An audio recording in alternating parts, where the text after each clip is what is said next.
In the name of Allah, the Beneficent, the Merciful, all praise is due to Allah, the Lord of the worlds, the Beneficent, the Merciful, Master of the Day of Requital.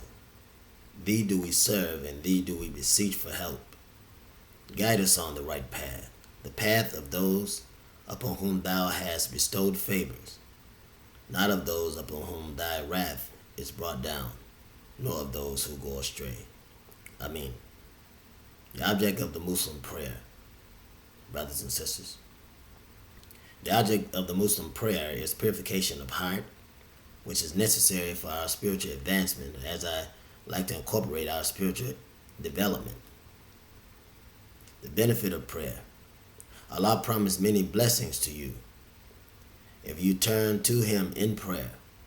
Nations are no doubt destroyed when they indulge in evil inordinately, and they prosper only so long as their good quality is preponderant. I come to you in peace, brothers and sisters. I come to you in peace to talk with you about the formulation of a black, brown, and red unity. Black, brown, and red unity. My brothers and my sisters, I come to you in this dire hour, or this drastic hour, because our people are being killed. The red man is being killed. The black man is being killed. The brown man is being killed. And we pray that our yellow brothers will wake up and join us, because they're being killed as well. And we have a common enemy, brothers and sisters. A common enemy who oppresses us and mistreat us and beat us and use all manner of evil against us. Why do they do this, brothers and sisters? Our dear brother, Elder Russell Means, told you. We know him as the Hawk. He told you that this government is one of the most treacherous and dangerous governments, one of the most ruthless, bloody governments that has ever been on history, ever been recorded in history, that's ever been on the planet. And everywhere that this white man goes, when I say the government, I mean the white man's government. Everywhere his government goes, they only know war.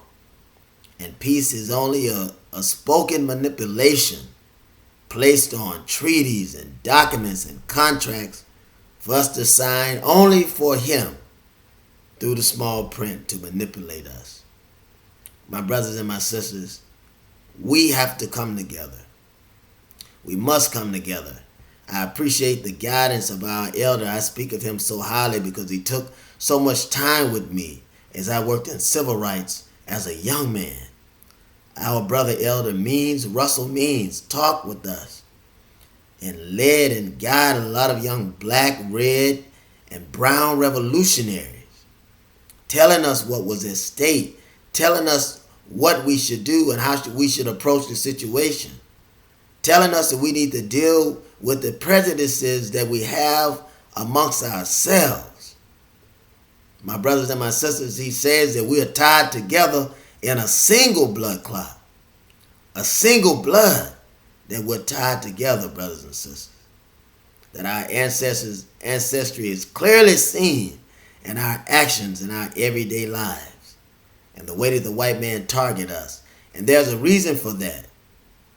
Our dear elder tells us, he says that the white man knows better than we do. He knows our unity. He knows our bloodline. He knows our heritage. Why is that, brothers and sisters? We are not what the white man has called us. We use that as a racist narrative. We use it as a racist reference. But we are indigenous people. Say that, brothers and sisters. We are indigenous. We are native indigenous people around the planet.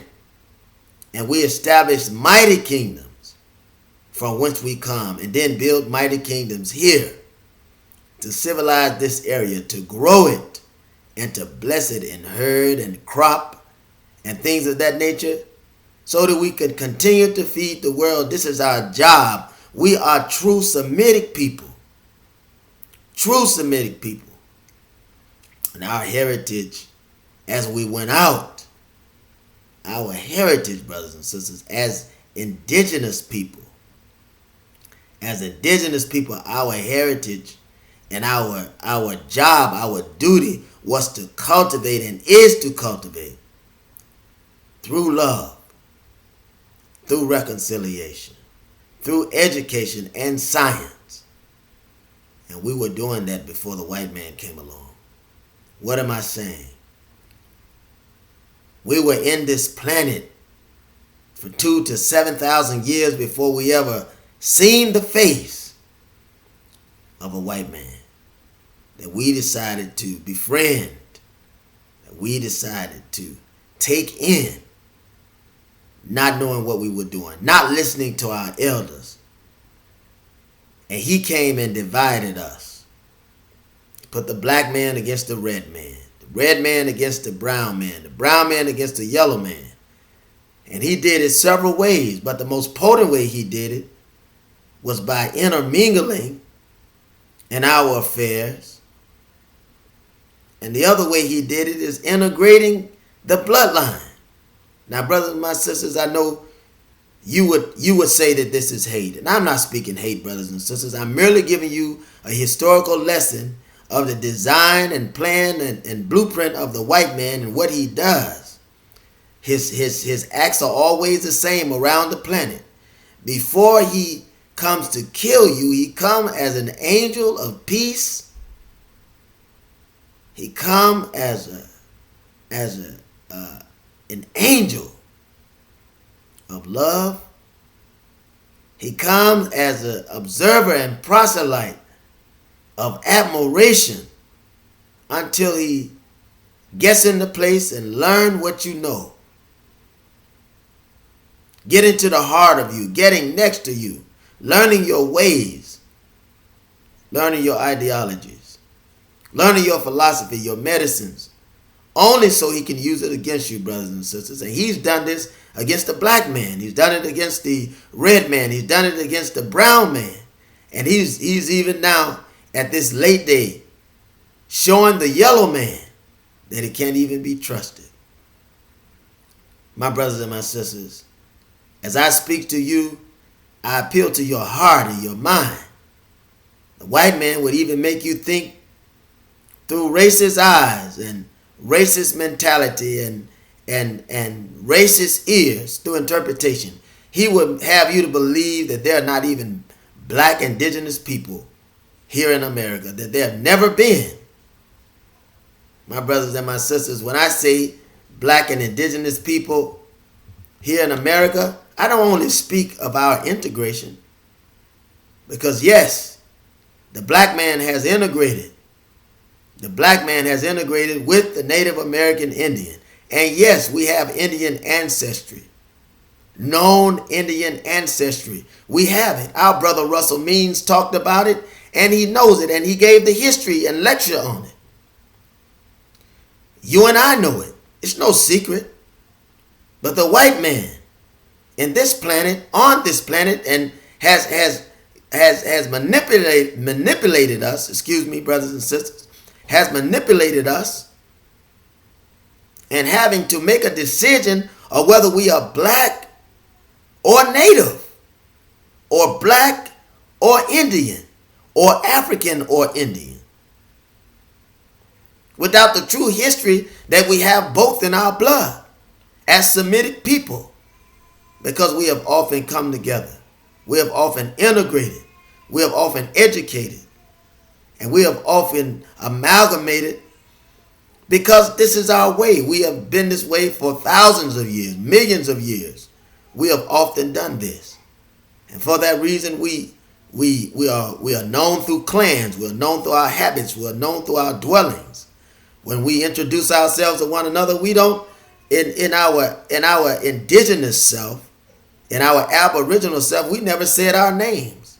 We would just say merely what tribe we were from, and create a history, and learn to sup that history in peace as we met one another. We never spoke evil against one another. It's not our way. We were never divided against one another. It's not our way. It's not until the white man came that the Osage begins to attack the Cherokee. The Cherokee begins to attack the Pawnee and show himself forceful. It's not until the white man gets involved that he put Indian against Indian. This is a fact of history. Before that, we were peace-loving people.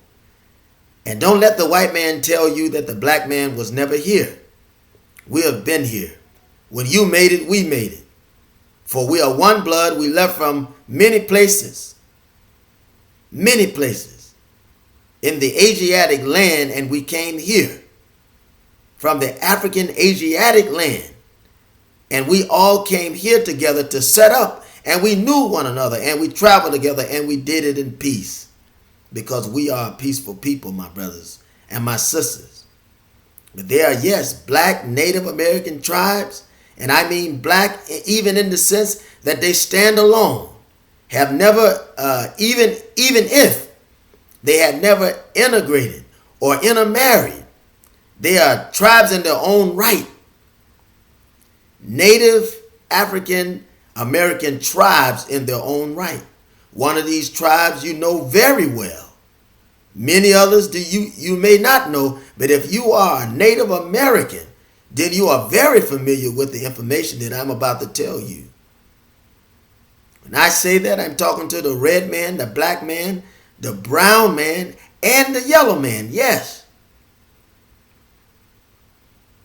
If you've heard of the Blackfoot Indian, then you're hearing of the African Native American. If you've heard of the Osage, you heard of the African Native American. These are two of the tribes that are out, and there are hundreds that are authentic Indians who were never enslaved, who never participated in slavery, who fought hard to keep the West pure, who lost their lives as Native African people. The same as the brown man. The brown man is not Mexican, he's Native. He's a Native Indian that was caught in the Inquisition. In other words, the Spanish man put him in slavery, oppressed him, raped him, and produced with him. The same thing happened to every native tribe. Every native tribe. He's done this to all the indigenous people of the planet. He did this to all of us, brothers and sisters. These sins, we all suffer. It's not just one of us suffering, but we're all suffering. And for that reason, we should pull together. Now, today, while this country is weak, we must pull together and take what is ours. If you are Native American, or you call yourself American Indian or Native American, it doesn't matter. However you identify yourself, whatever tribe you come from, if there's land in an area that's not yours, we have to get to the place where we're willing to take this land. We have to get to the place where we're willing to overtake the government. Because the white man who's been in charge, whom we have allowed to be in charge, have misused his power. And my brothers and my sisters, it's time now for us to rise up and take what is ours. The same way that the white man did. Time for us to stand up, brothers and sisters, together as one voice, one people, one unity, and say as one people, your time is up. It's over. We're removing you now. We have to say it as one people. And if we move in this way, my brothers and my sisters, I can guarantee you that because we outnumber the white man, that our explosion, the people's explosion, the united front of the black man, the brown man, and the red man, the united front of us. And we pray that the yellow man will wake up and join us. But the united front of us alone is enough and is sufficient to dethrone the white man. Revolutions turn over governments. When I sit and think about Geronimo, and it's not hard for me to think about Shaka Zulu, Setawayo in Africa. When I think about a Sitting Bull, it's not hard for me to think about Idi Amin in Africa. You look at the dress of the African, look at the dress of the American Indian or the Native American, and you see strong similarity, brothers and sisters. When you see the Blackfoot and the African dress of the Blackfoot, and you look at the Lakota, and you look at the Osage, and you look at the Cherokee, and you look at the dressings and the forms of worship and the way of life and the cultivation of land and the cultivation of animals and the breeding. My brothers and my sisters, there's so much similarity because we are one people already. That the white man divided. We were dwelling together in peace, but he divided us. Now it's time for us to come back together. Whatever the differences are, it's time for us to come together and move as one force, as one people, as one voice, to remove the wicked ruler of the white man who came and put you in bondage and put me in bondage, my people, put your people in bondage, pushed missionaries in front of us, took our languages, took our way of life, even took us away from our land, one of the lands, and kept us away from the Blackfoot and the Pawnee and the Osage Indian, who were our brothers who would deliver us, like the Seminoles helped deliver us, and many of our brothers and sisters, many of our native brothers and sisters that helped deliver us from those areas, from those plantations, brought us west. And now we must deliver one another in this day, brothers and sisters. We must deliver one another. We must stand together in this fight that we would free our people.